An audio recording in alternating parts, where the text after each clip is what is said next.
দুনিয়া যতই সাজাও বান্দা মনে রাখো তুমিও থাকতা না, দুনিয়াও থাকতো না। তুমিও যেমন মৃত্যু হবে, এই কায়নাতেরও মৃত্যু হবে। এই দুনিয়ার প্রত্যেক মানুষের মৃত্যু হলে সেটারে মৌত বলে, আর একদিন গোটা সৃষ্টি জগতের মৃত্যু হবে সেটারে কিয়ামত বলে। সেটারে কিয়ামত বলে। কেউ থাকবে না, আল্লাহ কথাটা বারবার মনে করাইছে। তোমার যেমন মৃত্যু হবে সৃষ্টি জগতেরও মৃত্যু হবে। ইজাস সামাউন ফাতারাত ওয়া ইদাল কাওয়াকিবুন তাসারাত। আল্লাহ বলেছেন ইজাস শামসু কুফিরাত। আল্লাহ তাআলা এভাবে বারবার বলছে ইজাস সামাউন শাক্কাত, আসমান ভেঙে যাবে, চূর্ণ বিচূর্ণ হয়ে যাবে, তারকারাজি খসে খসে পড়বে, সূর্য চন্দ্র আলোহীন হয়ে পড়বে। আল্লাহ তাআলা বলেন ইদা রাজ্জাতিল আরদু রাজ্জা, জমিন পাউডারের মতো রেজা রেজা পাউডার হয়ে যাবে। আল্লাহ তাআলা বলছে পাহাড়গুলো তুলার মতো ধুলির মতো উঠতে থাকবে। আল্লাহ বলছে বান্দা একদিন আমি গোটা কায়নাত আমি শেষ করে দেব, আমার সংসার আমি গুছায় ফেলবো, আমার এই কায়নাত আমি আল্লাহ তাআলা ইসরাফিলের সিঙ্গার ফু দিলে আমি আল্লাহ তাআলা গুটিয়ে ফেলবো। এই কথাটাই আপনাদের সামনে এখানে আমি শুনাইতে চাই, এই অল্প একটু শুনে।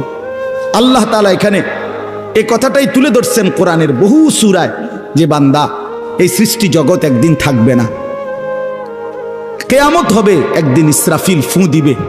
ইসরাফিল যেদিন ফু দিবে, কোরআনে এই বর্ণনাটা দুই ভাবে আছে। একটা হলো ইসরাফিল প্রথমবার ফু দিবে, আরেকটা হলো ইসরাফিল দ্বিতীয়বার ফু দিবে। ইসরাফিল মোট দুইবার ফু দিবে। প্রথমবার ফু দিলে জমিনের মধ্যে ভূমিকম্প শুরু হবে। আল্লাহ বলেন এই ভূমিকম্পটা গোটা পৃথিবী একসাথে, আমার সৃষ্টি পুরাটা একসাথে নড়বে।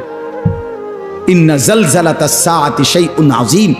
আল্লাহ বলেন বান্দা দুনিয়ায় বহু ভূমিকম্প তুমি দেখছো, তবে মনে রেখো কিয়ামতের ভূমিকম্প, ইসরাফিল ফু দিলে প্রথম যে ভূমিকম্প হবে, কিয়ামত সংঘটিত হওয়ার জন্য, গোটা সৃষ্টিটা ভেঙে চুরে যাওয়ার জন্য, সেটা হবে বড়ই ভয়ানক। সেটা বড়ই ভয়ানক। ইয়াউমা তারাউনাহা তাদহালু কুল্লু মুরদিআতিন আম্মা আরদাআত। কোরআন শরীফে আছে এই প্রথম ভূমিকম্প যখন শুরু হবে জমিনে, ইসরাফিলের ফু শুরু হবে, সব কিছু যখন ভাঙতে শুরু করবে, আল্লাহ তাআলা বলেন যে মা তার দুধের বাচ্চা কোলে দুধ খাওয়াচ্ছিল, ওই মা সন্তানকে ছুঁড়ে ফেলে দিয়ে পাগলের মতো ছুটতে থাকবে। ওয়াতাদাউ কুল্লু যাতি হামলিন হামলাহা, যে মায়ের পেটের বাচ্চা 10 মাস পূর্ণ হয়ে গেছে, এই আর ঘন্টা 2-4 ঘন্টা পরে বাচ্চাটা প্রসব হবে।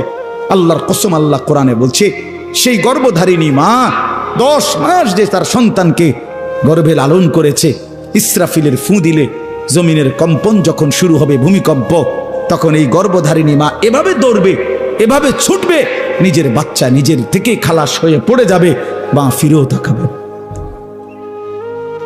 ও তারা নাসা সুকারা, আল্লাহ বলে সমস্ত মানুষগুলো বাতালের মতো দৌড়তে থাকবে। এইভাবে সব কিছু কাঁপতে কাঁপতে সব কিছু কিছু দূর গিয়া গিয়া ভাঙ্গা ভাঙ্গা পড়বে, মুখ থুবড়ে পড়বে।